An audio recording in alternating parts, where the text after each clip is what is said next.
Bihar live में आपका स्वागत है। मैं दीप सिंगर। आइए चलते हैं खास खबर की ओर। आज क्षेत्रीय उपाध्यक्ष पिछड़ा मोर्चा हरिओम पटेल एवं जिला अध्यक्ष पिछड़ा मोर्चा अखिलेश सिंह मोनू मौर्य द्वारा बंगरा ग्राम टिकरी, ग्राम पचौरा एवं मऊरानीपुर में जाकर सदस्यता अभियान चलाया गया, जिसमें लोगों को भारतीय जनता पार्टी की सदस्यता दिलाई गई। इस सदस्यता अभियान के दौरान प्रदीप पटेल, जिला महामंत्री पिछड़ा मोर्चा जितेंद्र रानू पटेल, जिला महामंत्री सत्य प्रकाश पाल, जिला उपाध्यक्ष मुकेश राजपूत, जिला उपाध्यक्ष मुकेश कुशवाहा, मंडल अध्यक्ष मानवेंद्र पटेल, रंजीत भोजवाल, जिला महामंत्री पर्वत कुशवाहा, प्रधान टिकरी हरेंद्र कुशवाहा, प्रधान पचौरा सहित ग्रामीण मौजूद रहे।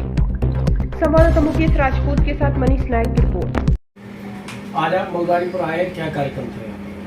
आज सबसे पहले तो आप लोगों को हम बता दें कि चूँकि भारतीय जनता पार्टी राष्ट्रीय नेतृत्व के आह्वान पर और प्रदेश नेतृत्व के आह्वान पर पिछड़ा वर्ग के लिए जो जिम्मेदारी दी गई है, चूँकि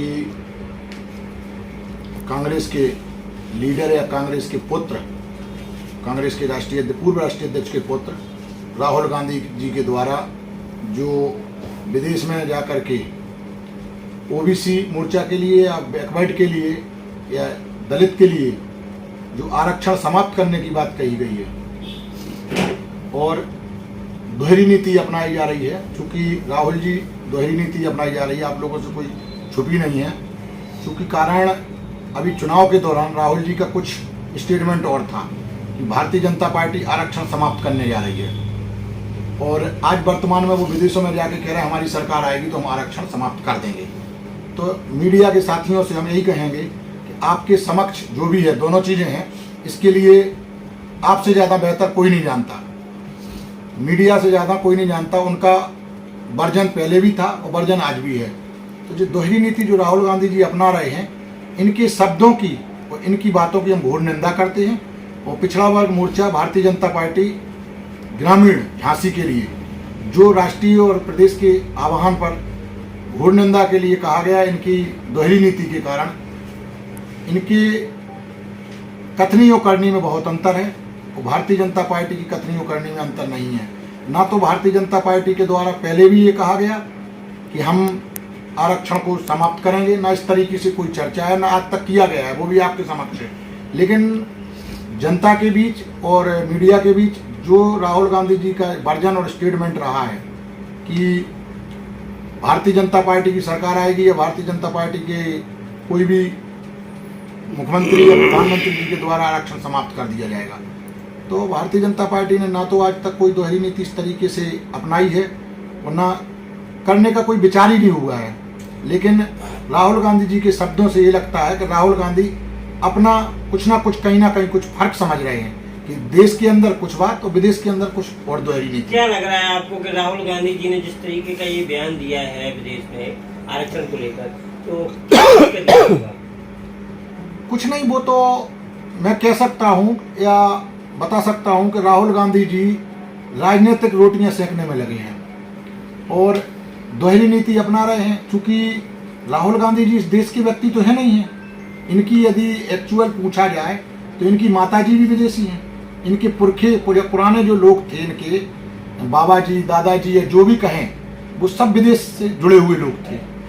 तो पहली चीज़ तो राहुल गांधी जी को देश के विषय में, अगर आप यहाँ से लोकसभा में हैं या आप जनप्रतिनिधि हैं या नेता हैं और आपकी कांग्रेस की पूर्व में सरकार रही भी है, तो चूँकि आपके द्वारा देश की पब्लिक की या जनता या ओबीसी या बैकवर्ड या आप कहें इसके लिए एससी के विषय में इनको इतना अनुभव नहीं है। हमें तो ये महसूस हो रहा है कि जानकारी नहीं रखते हैं, और जानकारी ना रखने के कारण जी बता रहे हैं कि हमारी सरकार आएगी तो विदेशों में बोल रहे हैं कि हम अपना आरक्षण ओबीसी का और एससी का आरक्षण समाप्त कर देंगे। मठाधीश शब्द का यूज किया है, उसको लेकर भाजपा विरोध प्रदर्शन कर रही है, क्या कहना है?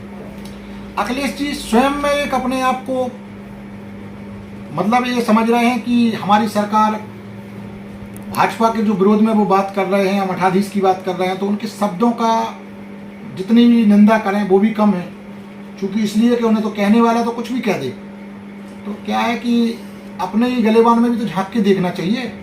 कोई भी दल हो तो दलों के लिए जैसे मान लें हम कहने को तो कोई भी कुछ कह सकता है, स्वतंत्र है, लेकिन कम से कम सोच समझ के बात कहें कि हम किससे क्या बात करने जा रहे हैं। तो अखिलेश जी ऐसा नहीं है, अखिलेश जी भी बुद्धिजीवी हैं, समझदार हैं और पूर्व सीएम रह चुके हैं। तो उन्हें बड़ी सोच समझ के बात करनी चाहिए। पूर्व में खबरें आई थी कि ओबीसी वर्ग नाराज है भाजपा के कुछ नेताओं से कहते हैं। नहीं, ऐसा तो मुझे नहीं लगा है, लेकिन चूंकि हमारे द्वारा जो जानकारी आपको हुई है कहीं से, इसके लिए हम नहीं बता पाएंगे, लेकिन ऐसा नहीं रहा है, बस इतना कह सकते हैं कि झांसी ललितपुर संसदीय क्षेत्र से ही पिछड़े वर्ग के लोग भाजपा से नाराज होने बताए गए थे और जिसका असर अच्छा खासा चुनाव में भी देखने को मिला था।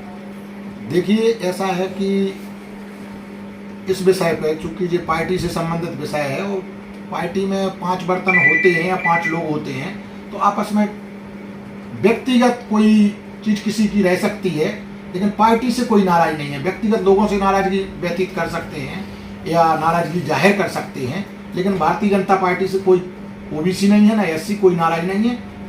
चूंकि कुछ लोगों ने, अराजक तत्वों ने, जो अभी भाषणबाजी दे रहे हैं, विदेशों में कुछ कह रहे हैं, अपने देश में कुछ कह रहे हैं, इनका ही जो सब कुछ कारनामे थे देश में और प्रदेश में, कि चूंकि इनकी ही जो सब अफवाहें थी, वो अफवाहों को इन लोगों ने थोड़ा जोर पकड़ाया। लेकिन अपने यहाँ की भोली भाली जनता थी, इसलिए जनता ने समझा और भारतीय जनता पार्टी को जहां जहां समझ में आया वहां जिताया और आगे भी 2027 में जिताएंगे। बैकवर्ड वो, बाकी तो देखो बैकवर्ड ऐसा है कि बैकवर्ड जहां लग जाता है और एससी जहां लग जाता है वहीं भला हो जाता।